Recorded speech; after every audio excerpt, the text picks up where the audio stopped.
Hello, Amsterdam. Merry Christmas. Descamisados! Mis compañeros! When they fire those cannons, when the crowds sing of glory, it is not just for Perón, but for all of us! For all of us! Last Saturday at the LA premiere, you said you felt like Cinderella. How do you feel right now? Like one of her ugly stepsisters. I'm so tired. After so many interviews. Yes. Am I the umptieth? Yeah, you're pretty up there. That's not in my advantage, is it? Depends on how interesting the questions are. Okay. We know a lot about the comparisons between you and Evita, but what about the differences? That's a very good question. Thank you for asking it. Well, I'm alive, she's dead. That's one. You're more famous. Well, not anymore.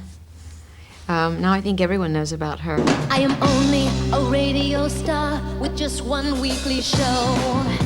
But speaking as one of the people, I want you to know we are tired of the decline of Argentina.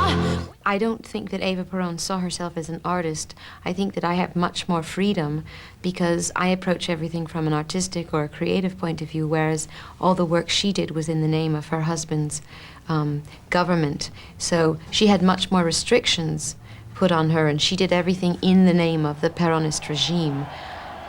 So in a way, even though she affected a lot of change and what she did was very controversial, it was still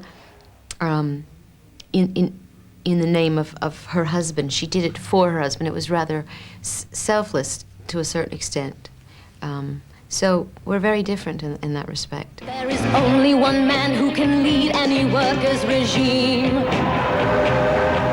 He lives for your problems, he shares your ideals and your dreams. He supports you, for he loves you, understands you, is one of you. If not, how could he love me? She had political ambitions. How about you? Well, I think you can be political with your art. I think if art provokes or makes you think or makes you question society, then I think you are being political. So I think I have been. Do you live for your art as she lived and suffered for her people? Yes, I mean, I think it goes both ways. I think that my work inspires me, and I think that I inspire my work, so, yeah. Now I am a worker, I've suffered the way that you do. I've been unemployed and I've starved and I've hated it too. But I found my salvation in Perón, made the nation. Let him save them as he saved me. Mevrouw Perón ontvangt prins Bernhard in haar werkkamer in het ministerie van Arbeid.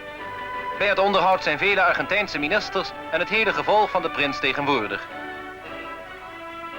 Het gesprek gaat voornamelijk over de sociale werkzaamheden van Eva Perón. What part of Evita's life has become a myth and what is still reality? I think no one truly knows, actually. I mean, I've read 29 books and I'm still confused, in so much as every book contradicts itself.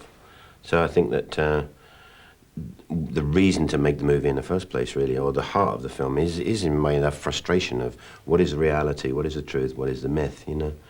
I think that in the end, unfortunately, because Argentina has had, you know, military dictatorships and documents have been destroyed and people's memories are unreliable in so much as they're very partisan, you know, depending on your politics, they either love her or hate her.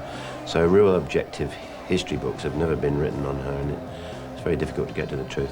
Prins Bernhard reikt dan aan mevrouw Perón het Grootkruis van de Orde van Oranje-Nassau uit. President Perón zelf ontving in 1949 reeds het Grootkruis van de Nederlandse Leeuw uit handen van onze toenmalige gezant in Argentinië.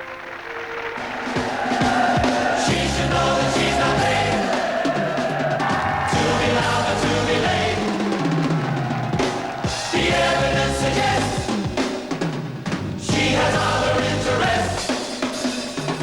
If it's her who's using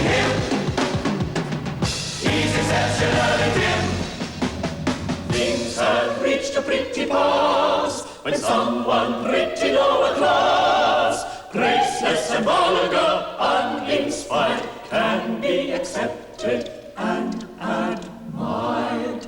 Why are we still, after 45 years, fascinated by her? Well, I think that when she was alive, she did some very controversial things, especially in Latin America.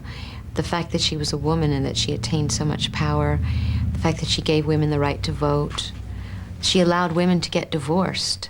She gave women a lot of rights. I think that that provoked a lot of people. And she died at a very young age, which also sort of furthers her myth. Whenever you die young and tragically, you kind of live on forever, like Marilyn Monroe or James Dean, people like that.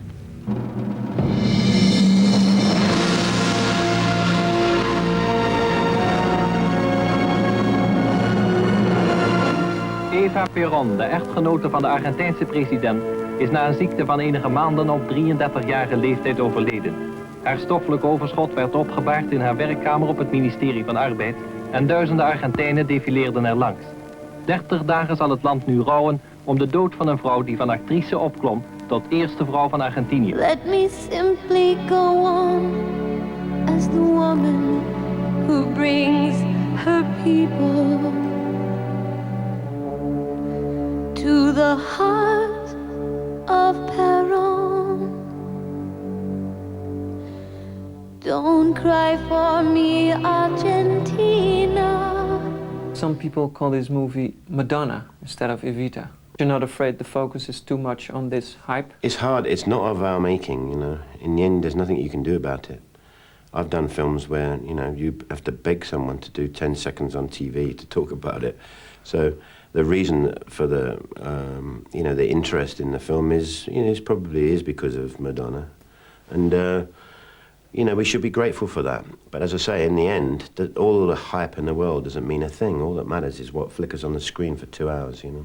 And that's truly what I want to be judged by, and I'm sure that she does too.